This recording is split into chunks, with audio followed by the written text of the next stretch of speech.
What's up guys? So I decided to tackle my official office for YouTube and streaming, as well as my full-time job that I have because I am lucky enough to get to work from home. And the perfect place for this whole setup is a bonus room that I have in my house. Up until this point, it was just a storage room for stuff like a kitchen table, Christmas tree, just random boxes, all that kind of stuff. But that all ends today, or well, like a week to a month ago, because we cleared it all out to make room for my dream studio office, or the start of it at least. So to start, we went out and bought a bunch of supplies. That included like plastic tarp that we put down all over the carpet and taped it to our trim so we didn't get any paint on the carpet because it is black paint. It will stain this carpet if anything got on it. We also took off stuff like the little panels on the walls where you plug in sockets, whatever those are called, and taped around the windows. Just a bunch of prep work just to make sure that we didn't get paint on anything. Which is also a side note. So if you are gonna be doing a renovation to your room, especially painting, make sure you take the time to prep. It is the most tedious part, but it really does make a world of difference in the end, knowing that you did it right and that there's no paint on anything that you didn't want to get paint on. And trust me, it really does help just overall at the end of it, just make you feel really good. And also, one more thing I want to touch on before we painted, we took off the LED lights that were in this room. They were little fixed LED lights, there was 2 of them. We took them both down because we are going to be installing ceiling fans because it does get hot in this room, and this room did not come with ceiling fans when bought. But after that, all that prep work was done. It was finally time for painting, which some people like and say is the fun part of this. But either way, we got to paint. So before we actually got started, we had to change it to, you know, something that we didn't care if we got paint on.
So because this space had a beige type paint, the actual paint is called agreeable gray, which isn't actually gray, but more of a beige, meant that unless you prime, you will have to do multiple coats depending on the type of paint you decide to use, which is what ended up happening for me. It took 3 coats to get this room to look solid and remove any bleed through, so pay attention to this, as for me it took 2.5 gallons of this matte black paint to have a final solid look. If you're curious on the type of paint I use, it's Benjamin Moore's Regal Select black paint in a matte finish. Yeah, that's a mouthful, let it sink in. I'll leave the link to it in the description below, but it's an amazing paint. There's no reflection in it, no shine from the light, and it's amazing for backdrops, as you can see in this video. The reason why I also chose such a dark color is because, well, I blend too much in with the beige walls in my rooms being, you know, white and all. So color grading, getting that perfect white balance correct is a pain. Also the matte, like I said before, light doesn't reflect off of it, off the wall, so it's really good for filming. Plus I just love the dark atmosphere. It just makes the room overall feel more inviting.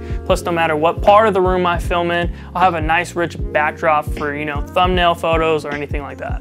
But once we got done with this room, the aftermath was crazy. Just the mess, the before and after, before we started to the after, there's just stuff everywhere. So obviously we had to clean it all up, get it all removed out of here. But once we did that, this room with nothing in it just turned out great.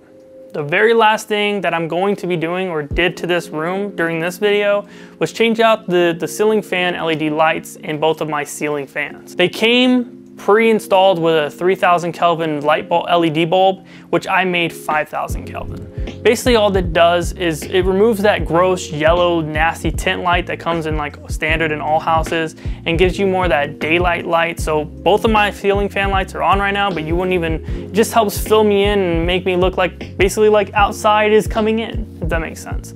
It's just really good, really nice lighting. Like I said, didn't like that nasty yellow tint. And surprisingly enough, it does help brighten up this room a lot and like helps with concentration and stuff like that. No, like seriously, there's multiple articles on how the temperature of a bulb actually affects your mindset.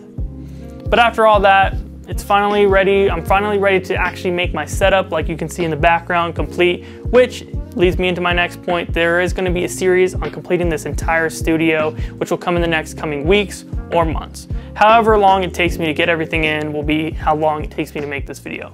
But there will be more, so stay tuned. But that's it. I hope you enjoyed. If you did, don't forget to subscribe down below. Come check out the streams on Twitch. I stream every, now and then. So make sure you come over, follow, so when I do go live, you can catch me. But that's gonna do it all for this video. I hope you guys enjoyed, and I'll see you in the next one. Later.